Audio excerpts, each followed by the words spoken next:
Today is Saturday, the 11th of February 2023, and we are all gathered here for the 69th session on mindfulness for beginners. And on behalf of all of us attending through Zoom and the Facebook live stream, I would like to welcome with much respect Venerable Bhante Homagama Dhamma Kusala Thero, who is representing Nissarana Vanaya Forest Monastery, to today's session. And I would also like to welcome all those of you who are attending the session through the Zoom session and also through the Facebook live stream session into today's program. With that, a slight introduction on the program schedule. We will go into in-session mindfulness guided by Venerable Bhante. Then we will follow up with the question and answer session. And then we will move on to the talk on mindfulness. And you have the chance to raise verbal questions during the question and answer session after the written reports have been presented to Bhante. So also there could be beginners in the today's program, and I would like to welcome all of them. If today is your first session, welcome to the program for the first time. And with that, I would like to invite Bhante to commence the in-session mindfulness session, mindfulness activity for today's session, and commence the program proceedings. Over to Bhante, much merits. Good day, everybody. So I think initially we can take some time to practice mindfulness. So today I thought of doing an activity which is very much related to meditation, or it's very much related to the mindfulness practice.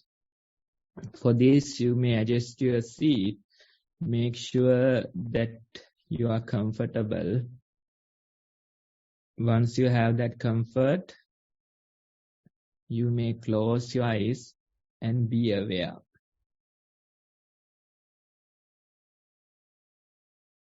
You are seated comfortably and you have your eyes closed.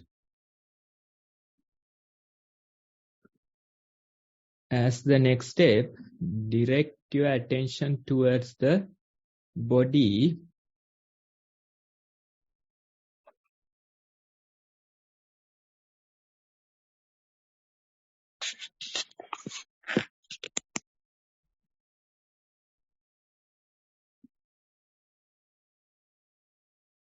Now here we are doing two things.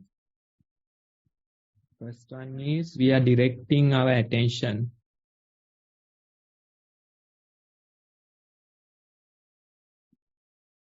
then we are noticing what we feel.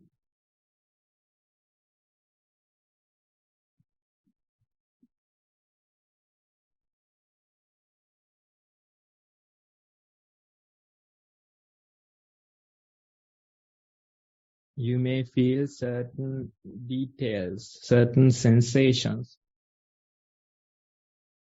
of your body.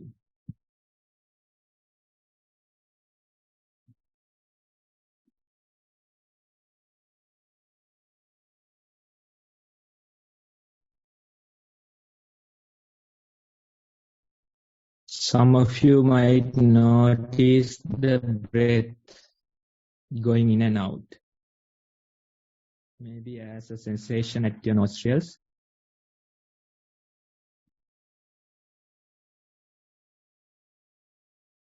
Or maybe as a movement of your stomach or chest.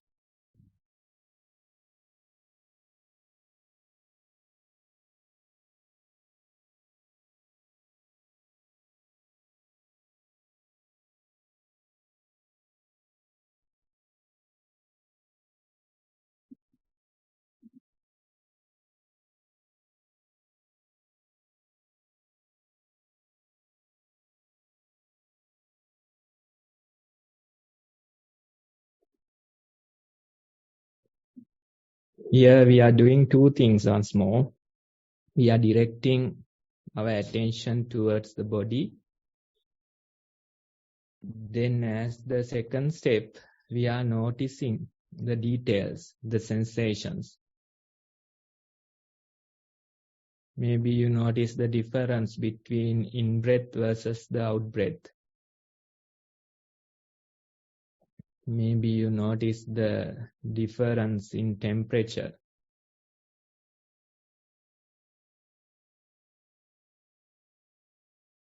Or maybe you notice some other bodily sensation.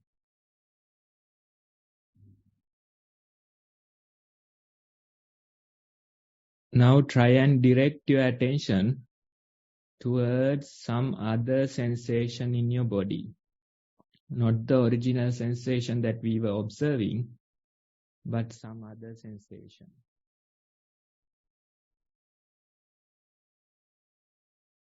When you direct your attention towards that, then you start to feel the details of that second sensation.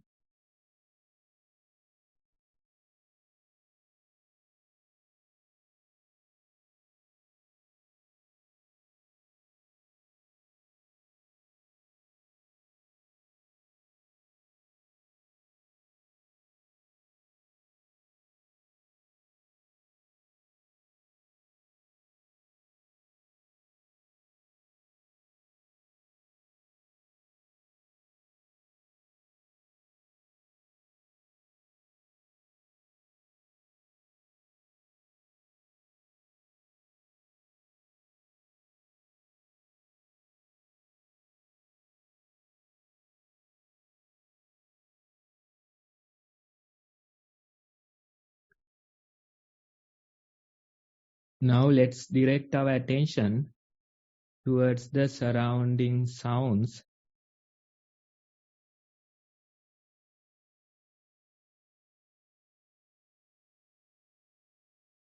Then as the second step, you start to notice the details of them.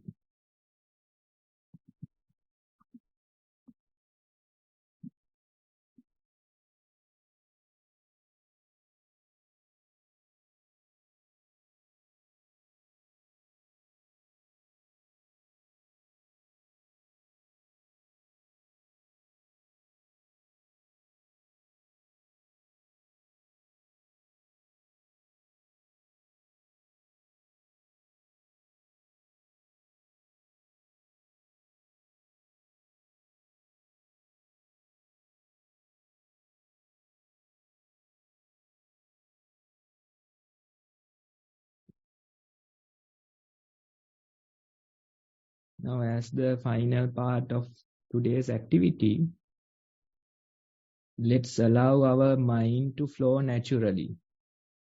Now here you are removing that directing part. You allow it to flow naturally, and whatever coming to your field of awareness, you notice the details of them.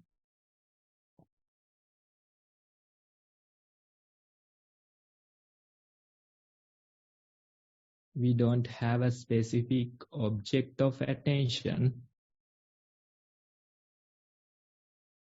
Instead, you allow the mind to flow in its natural rhythm, and you just notice whatever come into your field of awareness.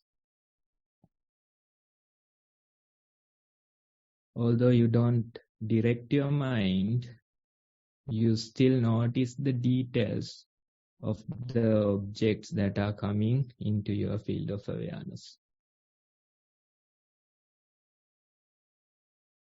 It may be bodily sensations, it may be surrounding sounds, it may be thoughts, memories, emotions.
Now you can open your eyes again.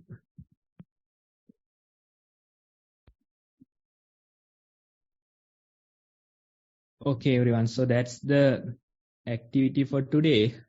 Now, these things that we try to practice, we will discuss more details of them during the talk today. Just have an idea. Now we try to direct our attention towards something. Once it is directed, we start to notice the details of it. For example, if you direct your attention towards the breath, you start to notice the difference between in-breath versus the out-breath, or the temperature differences. So these are two different acts. First, we are directing toward the attention towards something. As the second step, we start to notice the details of it. So with that, I think we can move forward now, Mant. All right. Thank you very much, Bhante, for that exercise. Next, we will move on to the question and answer session, and I would like to invite Sonali to commence the session. Over to Sonali. Thank you. Avasarai Bhante. Thank you, Namanta. We have received two reports and a question. I will start with the first report. It's daily mindfulness. Although no formal sitting meditation in the last week, I was supporting daughter during the delivery of his first baby. I had contemplated before the event the possible emotions, but I was happy. Mind was calm during the event and after. Recognizing and contemplating Jati Jara, Vedya, and looking after daughter and granddaughter Metta, Karuna continued. Also contemplating elements during taking care of baby. Uddangama, Adogama, and Vata Apo when urinating, and Ahara needed to grow, constant changing in the baby. Viparimanama, reminding that it is Nama and Rupa, Anatta, when no control of pain and discomfort, not sitting as fast as my daughter would like, and associated Dukkha and Vedana, changing of Sukha and Dukkha and vice versa. Always aware change is inevitable. Mind has continued to be calm and settled, and often went to breath during the days. Also noted the acceptance of universal difficulties for new parents without making them mine. Gratitude for being present to help the young parents and grandchild. Sitting meditation. After a week of no formal sitting meditation, sat for 1 hour for the first time uninterrupted. Had shorter sessions in the last few days, lasting 15 to 20 minutes. Watch breath shorter, cooler in-breath and warmer, longer out-breaths, more prominent on one side. Breath became shorter and more equal. Noises heard, not distracting. Exit once when mind watched and start and breaking of the noise of what sounded like a reversing vehicle. The main sound fading also noted. Mind spontaneously returned to breath. Few thoughts came with short proliferation again. Mind going back to breath. Sat for 45 minutes, eyes open, but decided to stay an extra 15 minutes. Adjusted posture mindfully, noting the discomfort in leg. Mind continued watching breath. After 6 minutes, eyes opened again. Closed eyes, mind back to breath, which was subtle and stayed so still alarm went off, till the alarm went off. Walking meditation. When going for a walk, noted mind trying to decide which path to take and pavement or more muddy path in the woods. Started on pavement and decided then to walk back through the woods.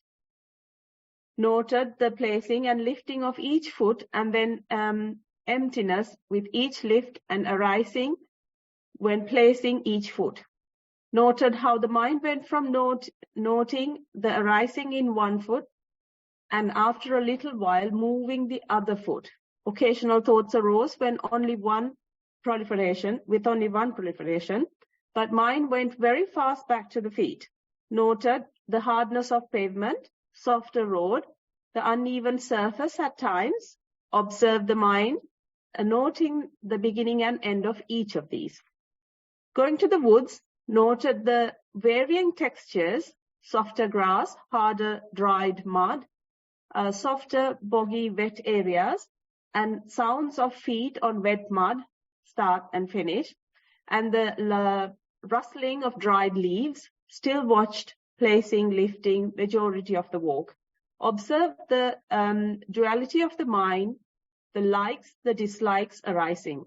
At one point, noted irritation when dog walker was blocking the path with the lead. Immediately caught the thought and watched it pass before proliferation. With much gratitude to Bhante and the organizers. Apologies of my pronunciation of some of the words, Pali words, Bhante, and everyone else. That's the end of report.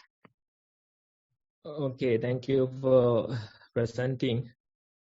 You don't have to worry about the pronunciation. Even I am having trouble sometimes, right? So now when we hear your experience, we have to definitely talk about the difference between concepts versus the reality. Now, these are concepts. This is the thinking mind. Of course, they are helping towards the practice. It's the knowledge that you take from textbooks about the practice, and they encourage you towards the practice. They encourage you to do it more and more. So in a way, at a certain stage, it is helping. These things are helping. These concepts are helping. But when we really start practicing, we have to make sure that we are not encouraging these concepts too much. If you are a non-practitioner, of course, this is the only hope. This is the only option. But when you start practicing, you don't have to encourage the thinking mind so much. Although the mind is thinking about the practice, it is still the thinking mind. It is still the concepts that are working. Now you try to encourage the reality more and more and allow the concepts to fade away gradually. When you observe the reality, when it comes to the second part of your report, you can clearly see when you walk, you feel the ground. You feel the texture of the ground. Those things that you notice, it's direct reality that you're experiencing. When you observe your body, you feel the breath, ingoing versus outgoing. That experience is direct experience, right? Now, you have come to experience that direct experience through the concepts, through the guidance towards the practice. So in a way, initially that helped. But when you started to your practice properly, then you have to gradually let go of these concepts. Not encourage them so much, right? Allow them to fade away gradually. So that's important. You have to learn that part. Otherwise, we are always confusing our practice. In a way, you are practicing. In some other way, you are encouraging the thinking mind. So you have to make sure when we move forward, when we spend more and more hours with the practice, we have to know, we have to be clear which parts we should be encouraging. We are encouraging the reality more and more, and we allow this thinking mind, we allow these concepts to fade away gradually. In a way, in your mind, you are not encouraging it so much. That's the idea of the practice. That's a gradual process that will allow you to move forward. That will allow you to mature in your practice. Of course, at times, again, you can recall these things. Let's say you are hopeless, you are having too much trouble dealing with your thoughts, emotions. Then, of course, these type of thinking, these type of concepts might help. But when you are comfortable with the practice, when you are able to be mindful, there is no need to add these things. Instead, you just be with the process. You just accept that simplicity in the present moment. And when you accept that simplicity, all these concepts are there. All these textbook Dhamma is there when you accept that simplicity. For example, in your report, you mentioned that when you walk, you feel the ground. This is the texture of the ground. When you sit, you feel the breath. This is the texture of the breath. This is the sensation of the breath. So when you say that, when you give those details, all these words that you mentioned, all the textbook knowledge is there. Of course, you can't figure out the wording, but that profound practice is there. Profound Dhamma is there. So that's how we are encouraging the practice more and more. We encourage the direct experience and we allow the thinking mind to fade away. So that's what I have to say. Try to identify the difference between these two.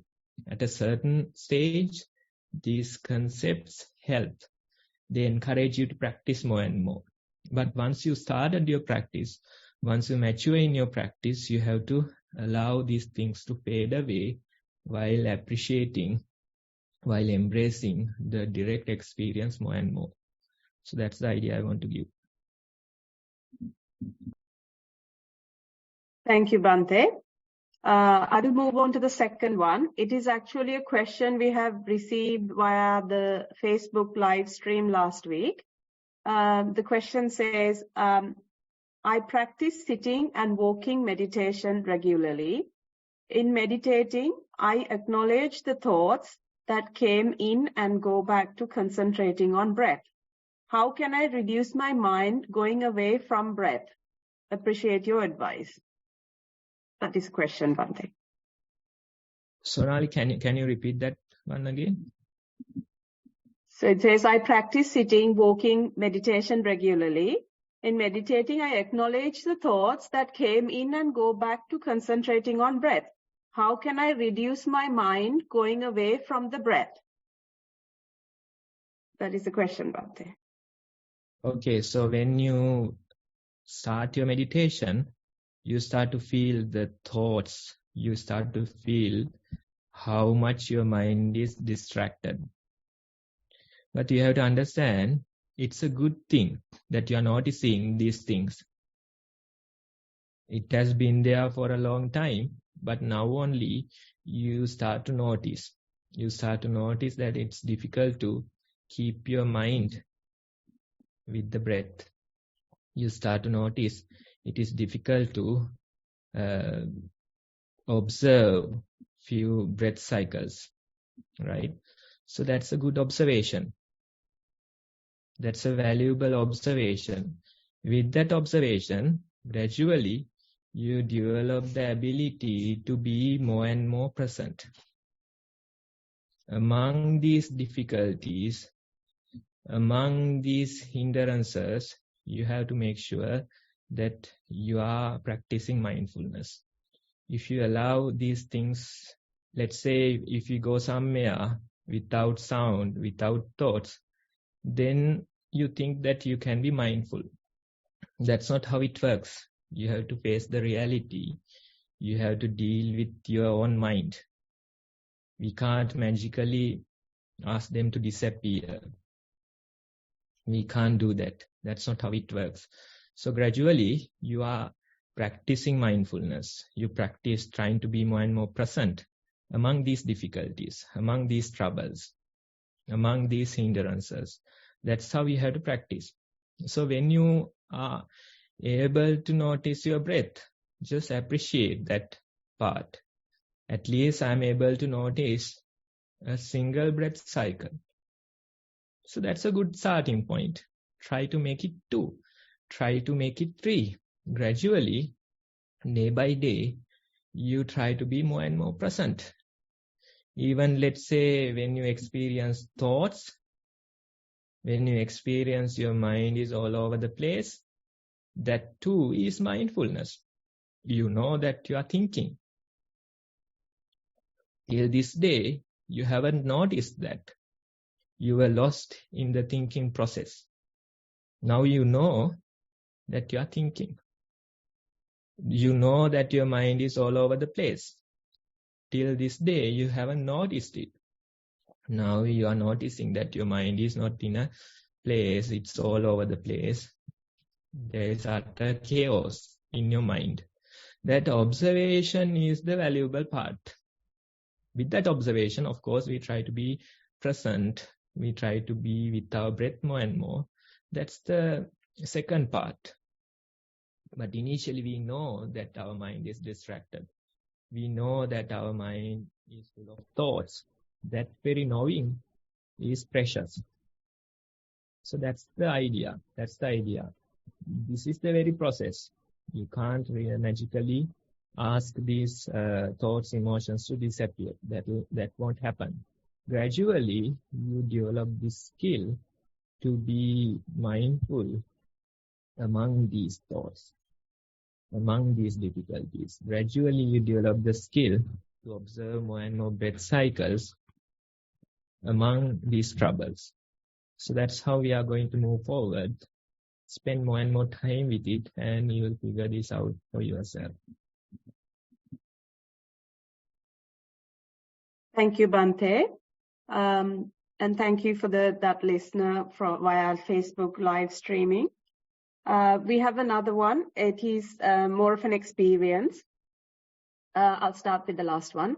I had a strong feeling of anger come over me towards thinking of an interaction that happened in the past between myself and another person.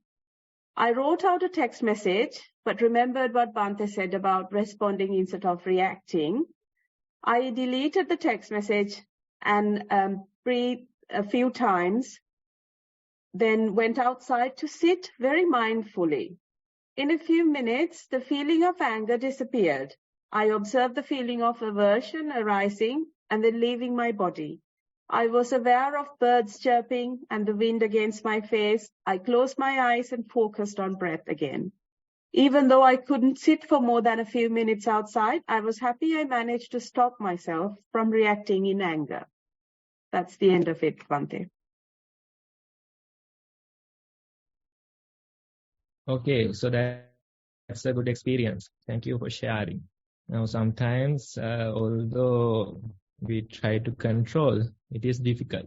Sometimes without even knowing, you even hit the send message and it's done, right? When it is done, it's going into a different level. Then that person might respond or react to your text message, right? So initially, if you can take some time, if you can allow your mind to settle for a while, then that's a valuable life skill. That's why we are saying that it's a superpower to know that you are angry. It's a superpower to know that you are thinking. That very superpower we are acquiring little by little. Sometimes we fail. That is fine. When you have to practice again and again. And try to include at least like 15-20 minutes of formal practice in your day. Maybe 20 minutes of mindful sitting daily as a part of your schedule. Probably early in the morning or before bed, you can pick your own time and try to maintain that level of practice, 20 minutes of sitting. It's not too difficult. I don't think it's too much to ask, right? So with that sitting practice, gradually you try to develop this skill. Gradually, you try to develop the ability to observe these thoughts, emotions, without getting caught. Time to time we fail. Time to time we accept our faults. That's fine. You don't have to worry about over the past. Instead, you take it as another experience and you learn something. You learn something. And again, tomorrow, it's a new day. It's a fresh day. Again, you can start. Right? So that way, gradually, we are trying to respond more and more rather to react. Although I am preaching, sometimes I too make such mistakes. And when that mistake is done, it is really difficult to correct it. You have to spend so many hours trying to correct it.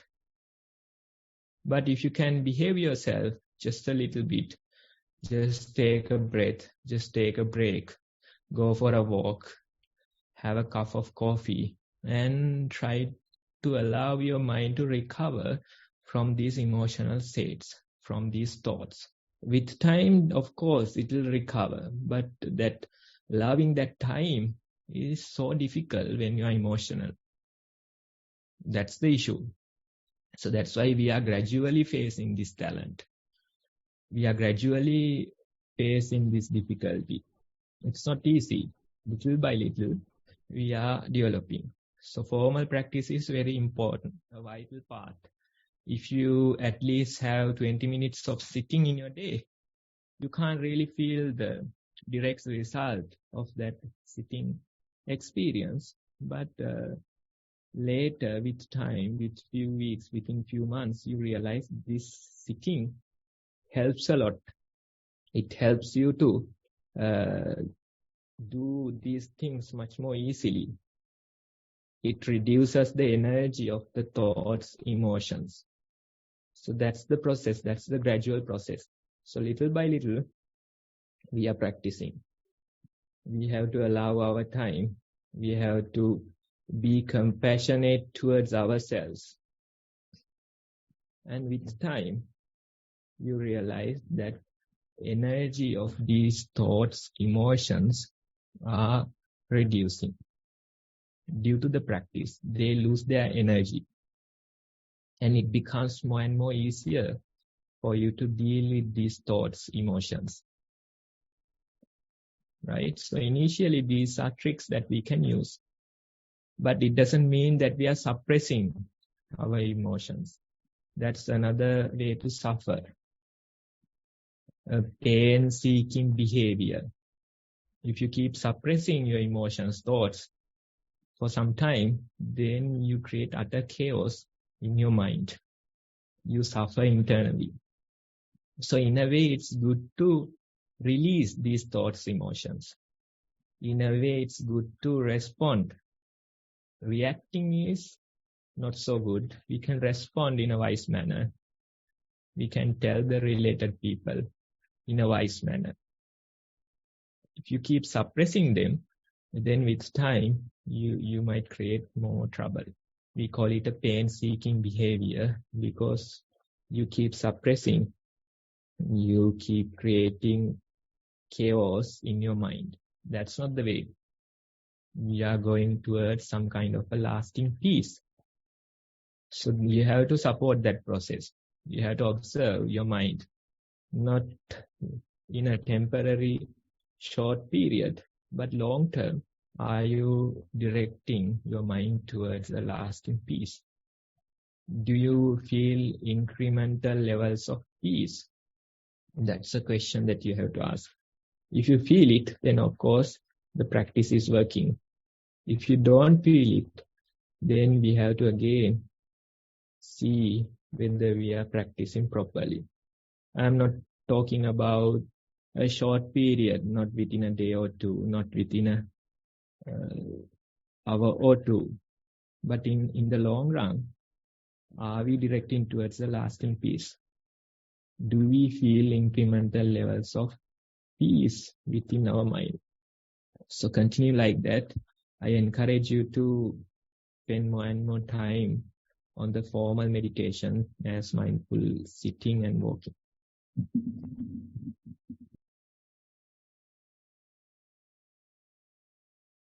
Thank you, Bhante.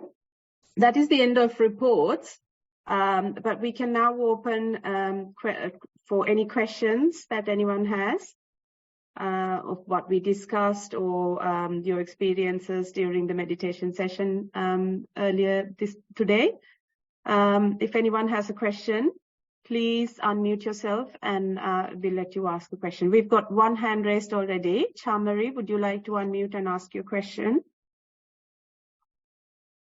Thank you, Sonali. Avasarai Bhante, I was late in sending my report this morning. I think it was just half an hour before the session started. I'm wondering whether it's okay to read it out. That's fine, you can read it. Yeah, go ahead. Okay, thank you. So let me actually find it.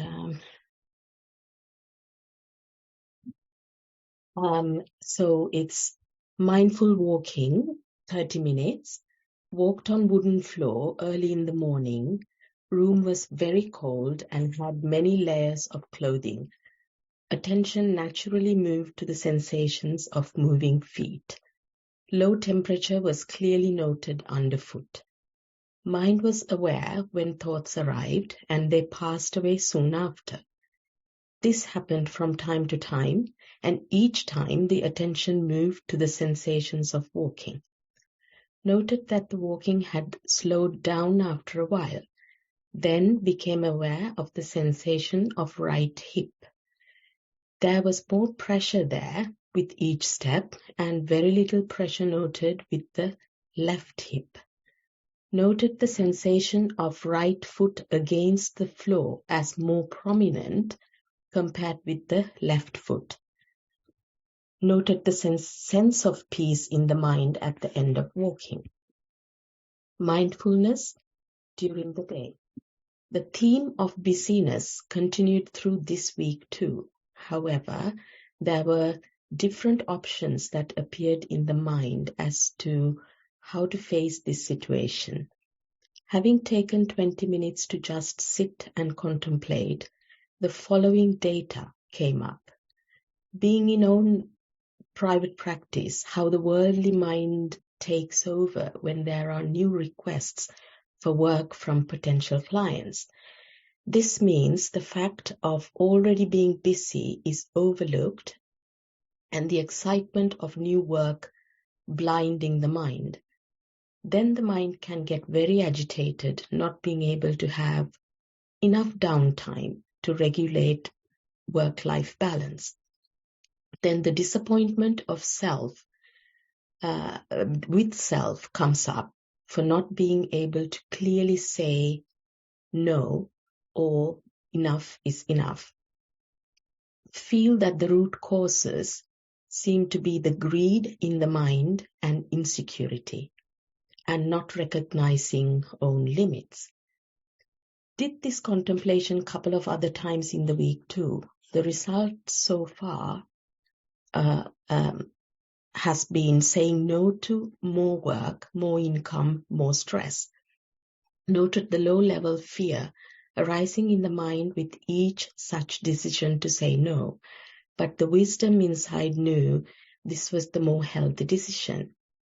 This is still at early stages and it's trial and error at the moment, but feel a bit more calm, peaceful and grounded with saying no to too much work. Learning a lot at the moment about the greed and the associated insecurity in the worldly mind. Dear Bhante, looking forward to your valuable feedback. Much merit to Bhante and the organizers of this program. That's the end, Bhante. Actually, this experiment, it's a lifelong experiment. Every day, we are improving ourselves. Every day, we are making ourselves a little better, right? So that's what you are doing.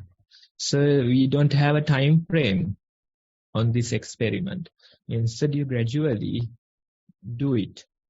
Again and again, you can try various methods, various ways, and try to see. Again and again, you can experiment with it. Again and again, you inquire into your mind and see what is the reason for this type of a behavior. When you feel friction, of course, you can inquire into you and see what is the reasoning for this friction. When you feel greed, lust, you can inquire into you and see what is the reasoning for this. So this is a lifelong experiment that we are doing. Again and again, sometimes we fail. That's no issue. Again, we start over. Again, we fail. We start over. We learn little by little. We improve ourselves little by little. So that's how you have to do the practice. Sometimes, of course, although you try to find the reasoning, you can't really figure out a reasoning. Let's say you feel friction in your mind, but still, when you inquire, you can't really figure out a reasoning.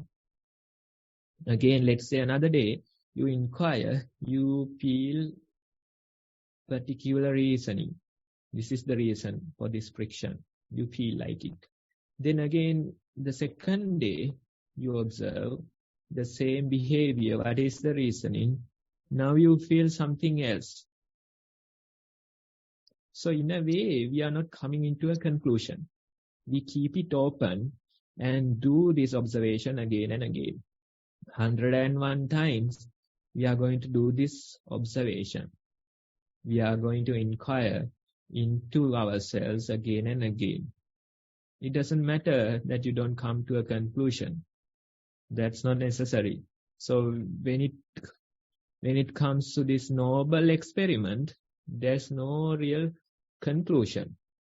The worldly experiments, usually conclusion is the most important part. You have a method and you do the experiment according to it, then you have a conclusion. That is the worldly way. And conclusion is the most important part. But when it comes to the noble experiment, there's no real urge to come into a conclusion. Instead, we keep it open. Again and again, we do this observation. We adjust, we make certain changes into our lives and see how we are adapting to that. You can't really check the efficiency within a day or two. You have to allow, there's a learning curve, of course.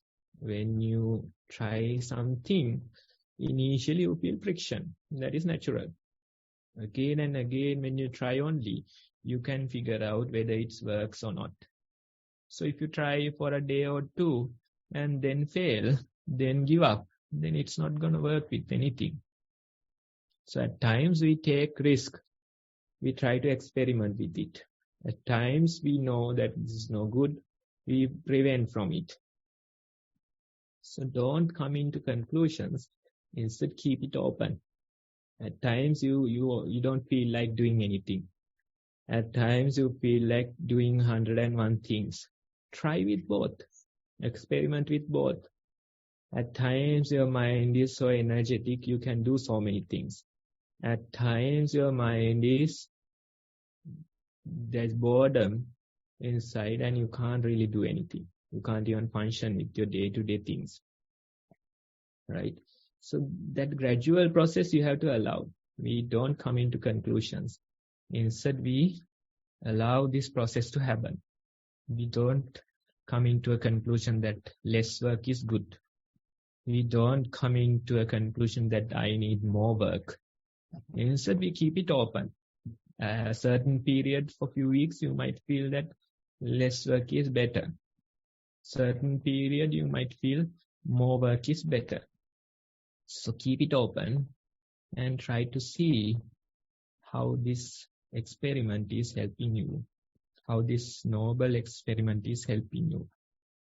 We inquire into us, not to the outside world. We try to figure out the reasoning behind this friction, behind certain emotions, thoughts that we feel.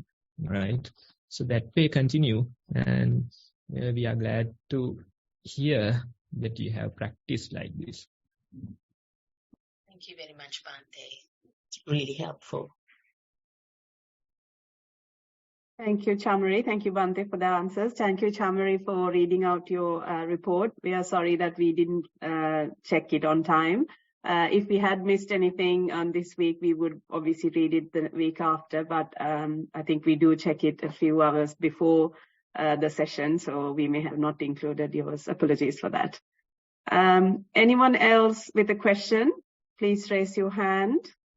I can't see any hands being raised so far. We will allow another few seconds.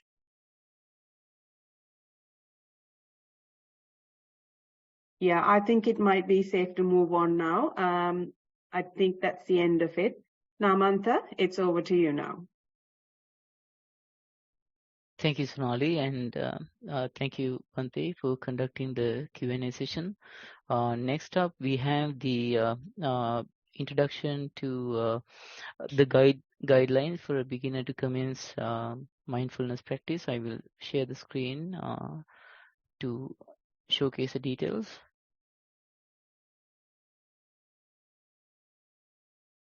Yes, I think you can see my screen there. So there are firstly there are two videos we would like a beginner to go through to become familiar with the steps in doing the mindful walking and the mindful sitting session. So these videos will give you a good idea of what to observe, what to do, and what to look out for in these sessions, two sessions. And then once you have a basic idea of what this is, you can think and allocate a portion of time each day for each session. So we recommend doing the mindful walking first and then moving on to the mindful sitting session, and to allocate equal time periods for each practice. You can start with maybe 10 or 20 minutes for each session, for each type of practice when you are beginning this, and then slowly you can increase the time allocation to up to 1 hour per each session when you become comfortable with the whole process. It may be after a few months that you extend it to 1 hour or as your time and schedules permit. Then the next one would be to send in written reports to the program. When you send in written reports, it gives a way of collecting feedback on your practice. Number one, you receive Bhante's advice. Number two, you get into the habit of putting your practice experience into a written format, and this conversion into written format helps you to understand your practice in a different light, maybe even a deeper light at some time. So with regard to the mindful walking, you can describe what was the primary object of focus, and whether there were any disturbances, and what happened when the disturbances cleared, and how you got to know that your focus shifted back to your primary object. So for example, if you are focusing on the sole of your feet touching the ground, your mindfulness or attention may slip away into a surrounding noise or a thought, and then it will revert back into the sole of your feet touching the ground. Then you how did you happen to know this? Or did you happen to quickly understand that your focus shifted back to the soul touching the floor? Is what we would like to write in a report like this. Now, the same thing applies for the mindful sitting session. Most popular objects of focus would be breath moving in and out, the heartbeat or the rhythm of the heartbeat, or the abdomen rising and falling with the breath moving in and out, or any other bodily sensations are also possible objects of attention. And you can describe what happened during the session, especially if it is a longer session. You might see several times that the mind wanders away but returns back. The more and more you practice, the mind or the focus will return back to the primary object, and you will be able to witness and state this in this report. The fourth point is about how to the technical way of getting the report through to us. You can either email it to us through to beginnersnv@gmail.com, or send that to us through the form link there. All these links will be posted in the Zoom chat soon after I finish this introduction. And there's no time limit actually for any of these reports. If you send it to us before the end of the Q&A session, we will present it. I today missed reviewing the email one last time at this during the session. Apologies for missing Chamari's report there. So with that, the fifth point would be that the recordings of past sessions are very valuable. There is a lot of information insight gathered there from Bante's advice and the reports and experiences presented in previous sessions. So please go through them when you can and try to gain more momentum using the older sessions as well. So with that introduction comes to an end, and I would like to proceed to the next task on our session, which would be the talk on mindfulness from Bante. And on behalf of all of us, I would like to invite Bante to commence with the talk for today. Over to Bante. Much merits. Thanks, Namanta. So, everybody, I think we can take probably like 15-20 minutes trying to discuss a little bit more about the practice. Now, when we live in this life, when we move around in this world, we experience certain things, right? We experience this world. Some things we figure out they are good. Some things we figure out they are bad. Some experiences are pleasurable. Some experiences are painful. So this way, we keep experiencing the world around us.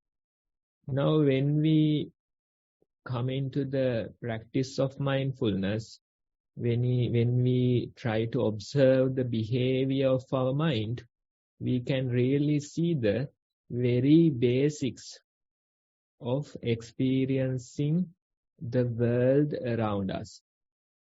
That's what we tried today as the activity. We tried with two things. We experimented with two things which are basics for experiencing the world around us.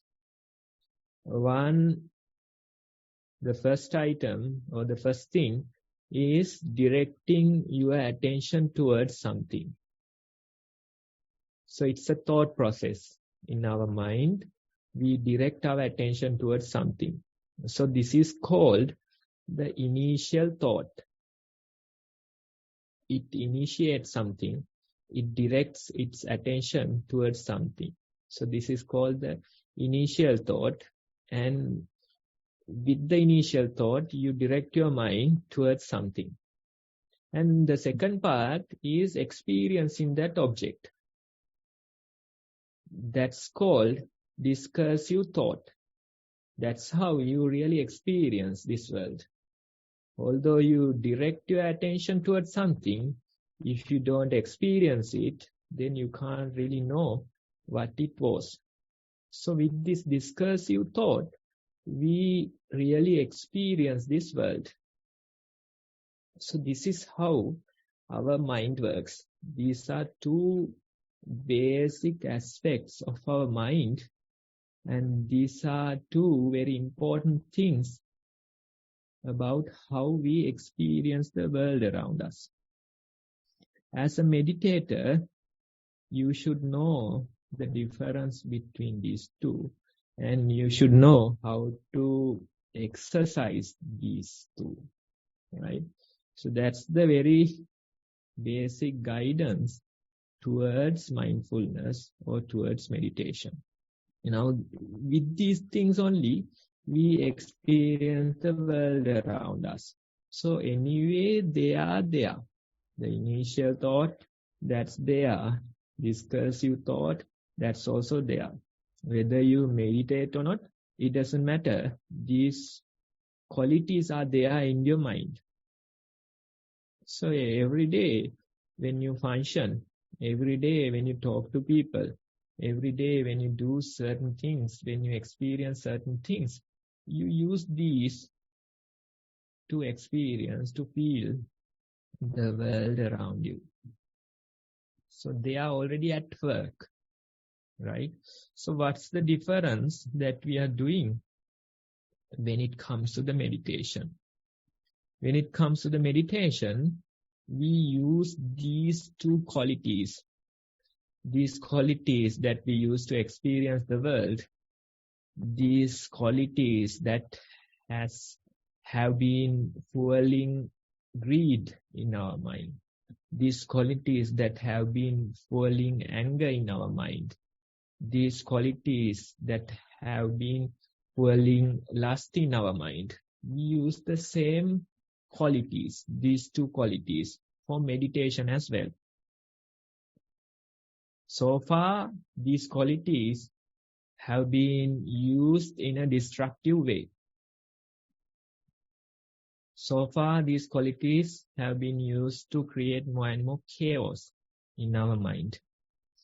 When it comes to the meditation, we use the same qualities, but we use them in a constructive way. We use them in a healthy way. For a beginner, although we don't use these exact words, we have to teach them how to exercise this initial thought and discursive thought. Where to exercise this initial thought and discursive thought. So that's the basic instructions that we give. We tell them, walk in a comfortable manner and direct your attention. Use the initial thought to notice that you are walking. And when you direct your attention, when you use your initial thought, you start to feel that your heel is touching the ground. You start to feel the texture of the ground. So that's discursive thought. That with that discursive thought, you are experiencing the walking body. Now, for a beginner, we advise them not to direct their attention much towards the thoughts, emotions, various other things. We tell them, use your body as refuge. Direct your attention towards your body more and more. Not only directing, but also notice what you feel when you direct your attention towards the body. So in a way, we use our body as the refuge when we start our meditation. So this is the basics of meditation, that how to use the initial thought and the discursive thought in a healthy way, in a constructive way. Then while sitting, we'll tell them, sit comfortably and direct your attention towards the seated body. Notice what you feel. When you direct your attention, sometimes you may feel the body posture, the pressure on your back, how the legs are placed, the clothing. You feel those sensations. So that's experiencing that your body is seated. Then sometimes you direct your attention towards the breath and you feel the breath. You feel the in-breath cooler. You feel the out-breath warmer. So that's the initial thought versus the discursive thought in action. So we use our attention, we direct our attention and we experience this body more and more. So that is the very basics of meditation.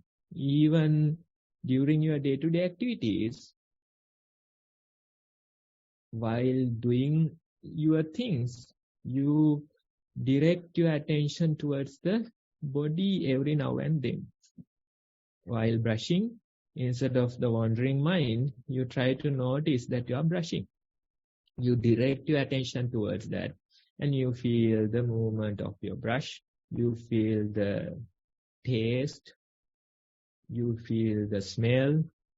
You feel the touch. Various things are there.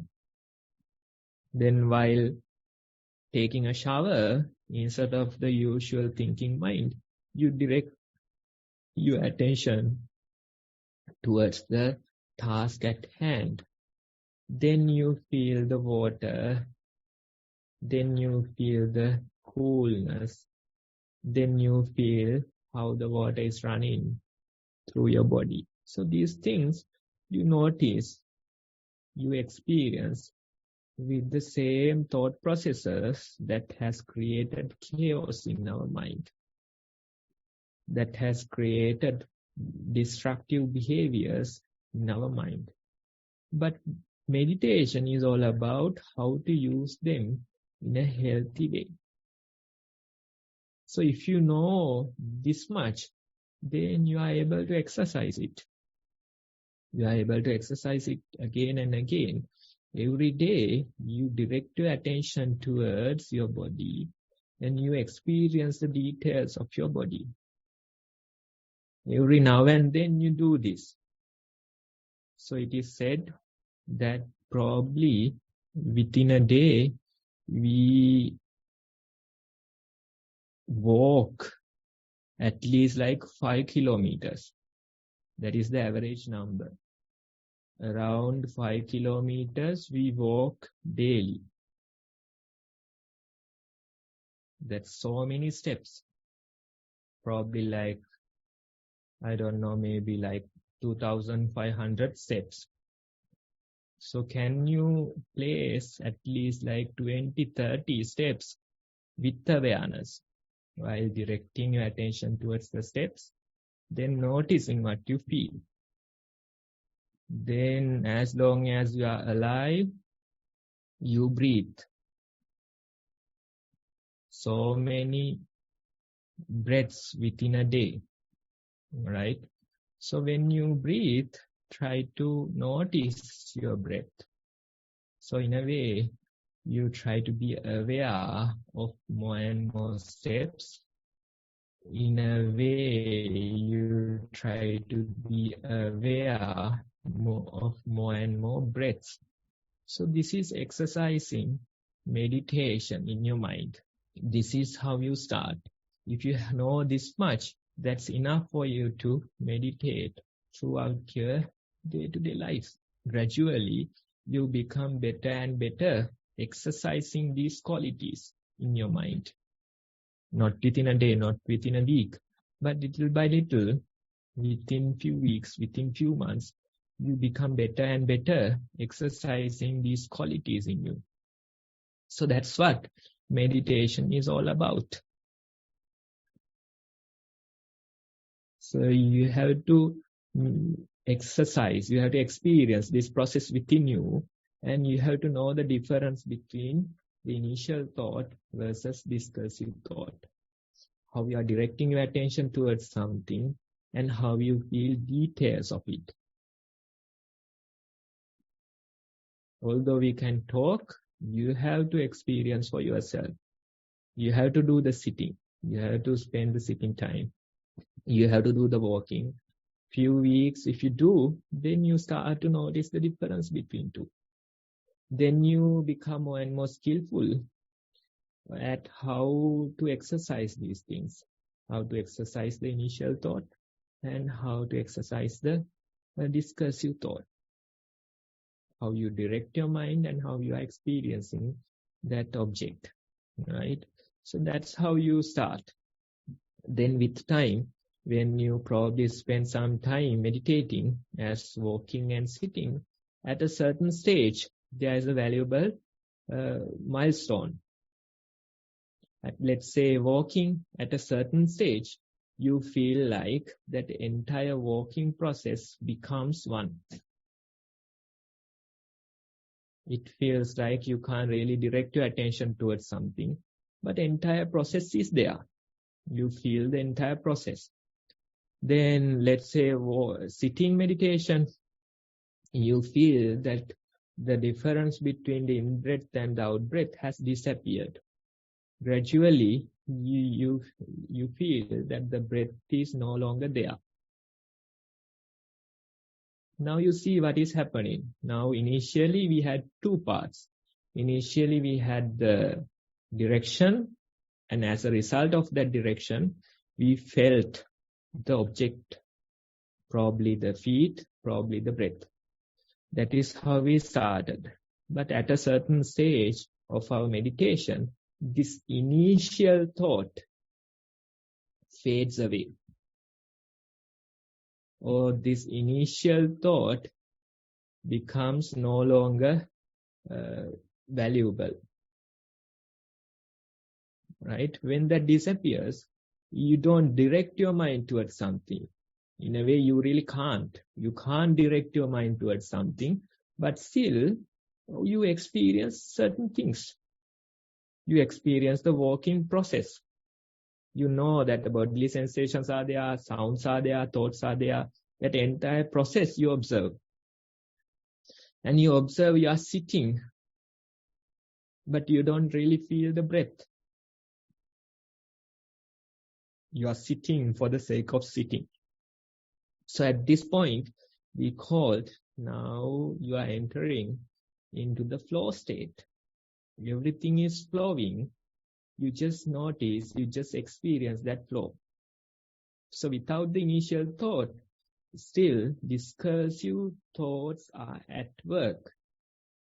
You still experience the world, but you don't direct your attention towards something.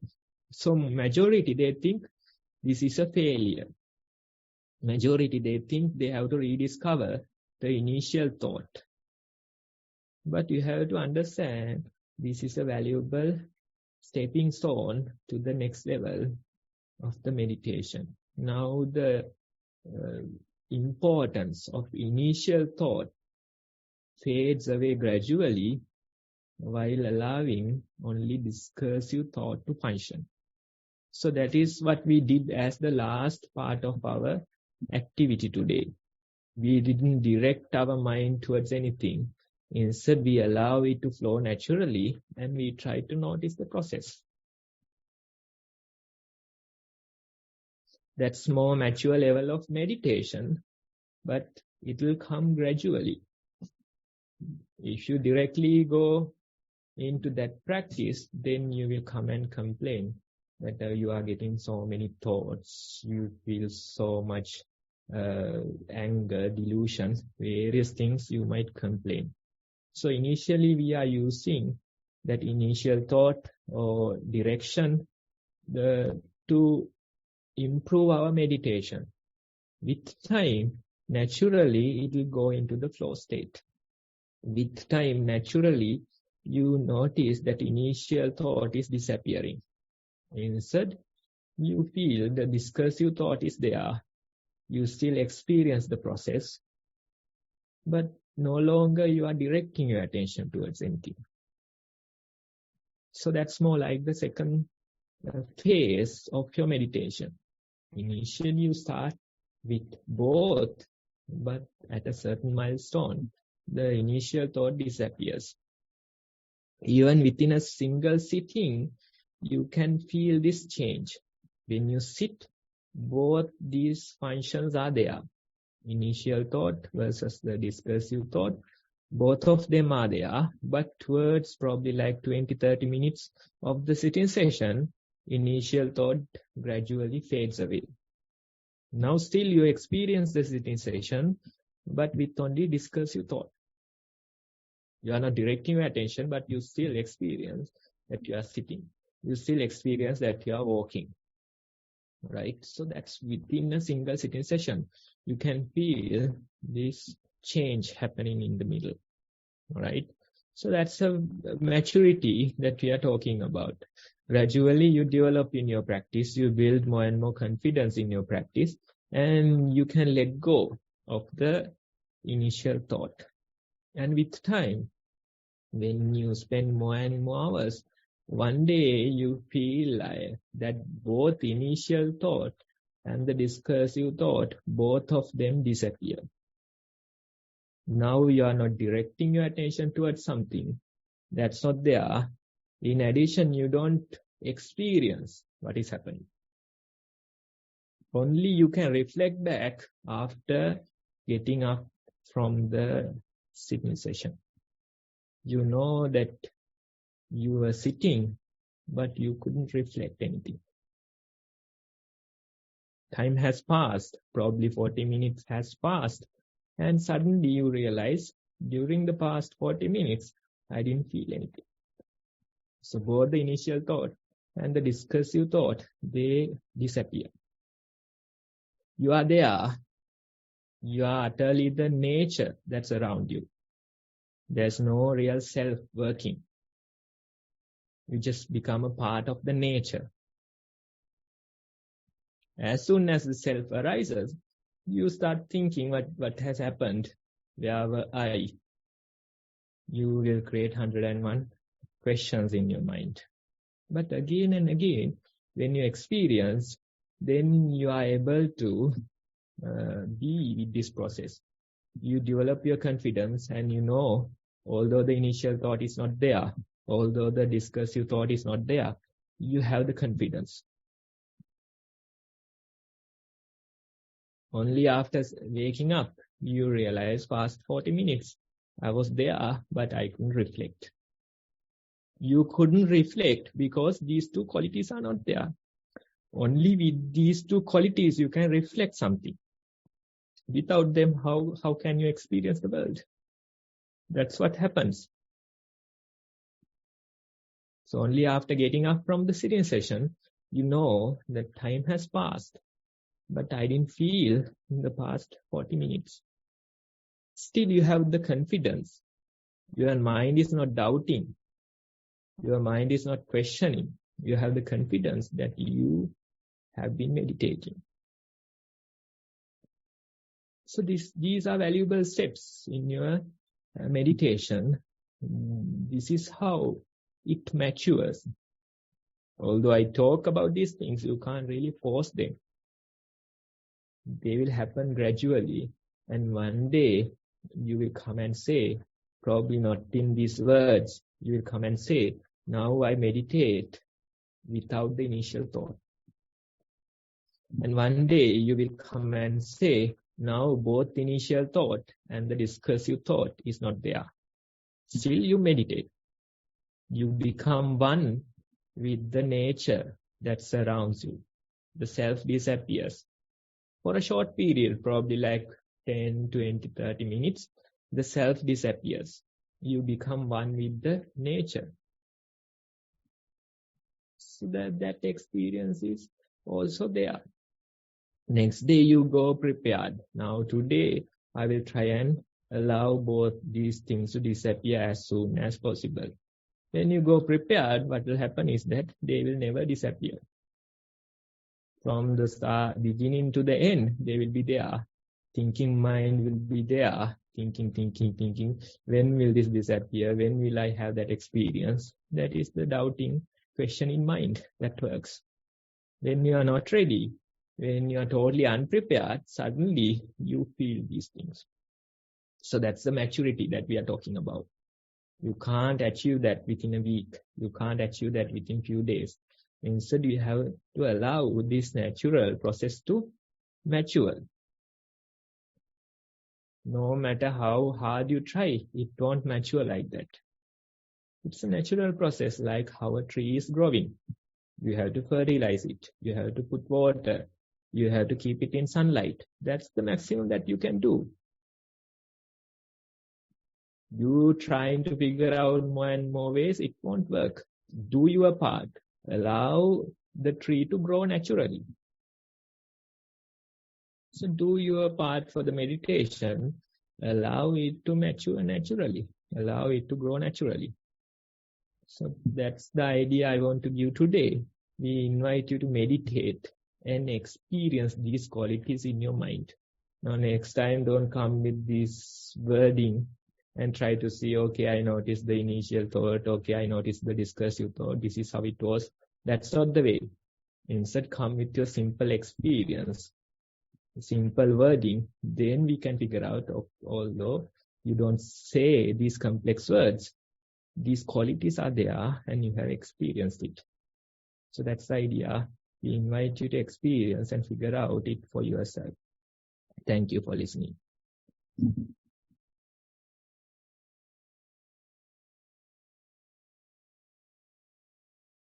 Thank you so much, Bhante, for that wonderful, insightful talk on how to proceed further once you go up to a certain stage. As Bhante said, it may take weeks and months to develop certain aspects of being mindful. So until that, you just need to keep on patiently keep up with your practice, dedicate the right time and effort to that in that direction, and that's all you need to do.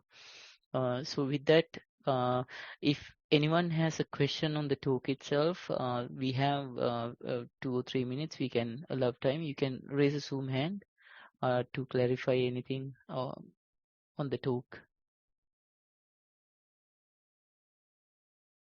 Yes, yes, Samantha, you can speak. Thank you, Namantha. Thank you, Bhante. That was a really interesting explanation, because I've seen in books, always written initial thought, sustained thought, and I never really understood what that really meant. Because when I'm putting that into my breath, I thought I'm focusing on the breath. So, but where's the thought, thinking on the breath? So, but today Bhante really clarified that, and it opened my eyes a bit. So basically, my understanding is, I got a bit confused with all the words. So you put your attention, you direct the thought, the initial attention to the breath, and then you stay with the mindfulness. You be mindful. So when you say discursive thought, you're being aware of that object where you directed the mind to, which, say in my case, a breath. So you're just purely observing with pure awareness or mindfulness of the breath and what is happening, whether it's a short breath, long breath, whatever is there in front of you. So without thinking, so you're just purely experiencing the awareness of what's happening. And then Bhante said you reflect afterwards. So say after half an hour of just without thinking on the object, you're being purely awareness of half an hour, then you reflect. Hopefully the mindfulness would keep in the memory if you had, and then is that what you meant with reflection? So what happened afterwards? No, whatever you experience in this world, you experience it with these thought processes. When we say thought, it's not about thinking. Instead, you direct your attention. That's too is a thought process in your mind.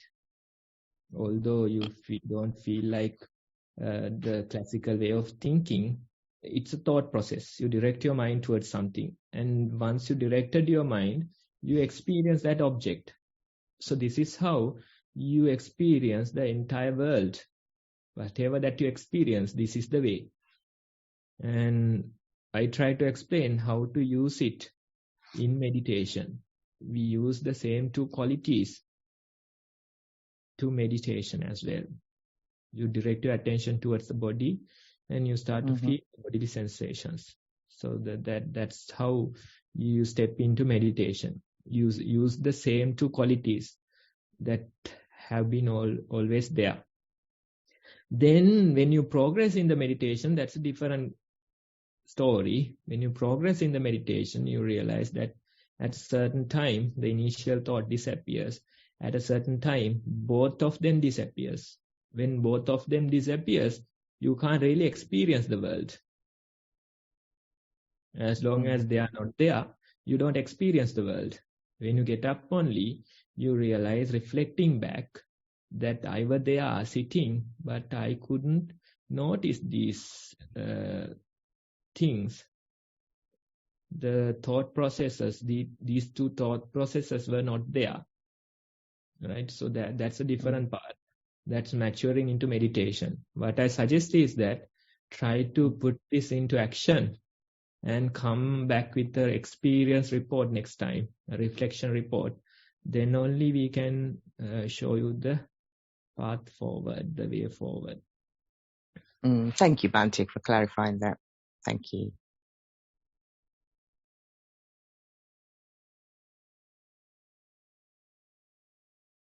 All right. I think we are near time for closure. So I would like to thank the Venerable Bhante for taking time out for today's session and spending and putting in the effort for us to understand mindfulness practice in different perspectives and to gather insight for further development. And we wish the merit or the good results from this good action to go into Bhante's own practice, improve it, and strengthen Bhante's own practice as well. Furthermore, I would like to thank the Chief Abbot of the Nissarana Forest Monastery, Most Venerable Bhante Udayirekam Dhammajiva Mahathero, for insightfully requesting the program to come into actualization at the beginning and supporting the ongoing continuation. Also, I would like to share merits with him so that he can conduct more and more support to the spread of mindfulness over the world. Also, I would like to thank all the organizers who have worked hard to initiate the program and who are working hard still to sustain the program at a high level of quality. And I would like to share the merits with them for their own practices to keep on improving with the power of these merits. Furthermore, I would like to thank all of you who attend the session today, and for all of those who attend the sessions continuously for your participation, because you provide the reasoning or the backbone for the program to be implemented every week. So with that, and I would also like to share all the merits with you and wish that your practices improve and sustain into the future with further development. With that, I would like to end the session, and I wish all of you a happy and mindful week ahead. The session next week will also be conducted at the same time, and until that time, we wish you a mindful and happy week ahead, and hope that you are able to implement practice sessions and send reports if possible as well. Please join next week. I will end the session now. Thank you so much.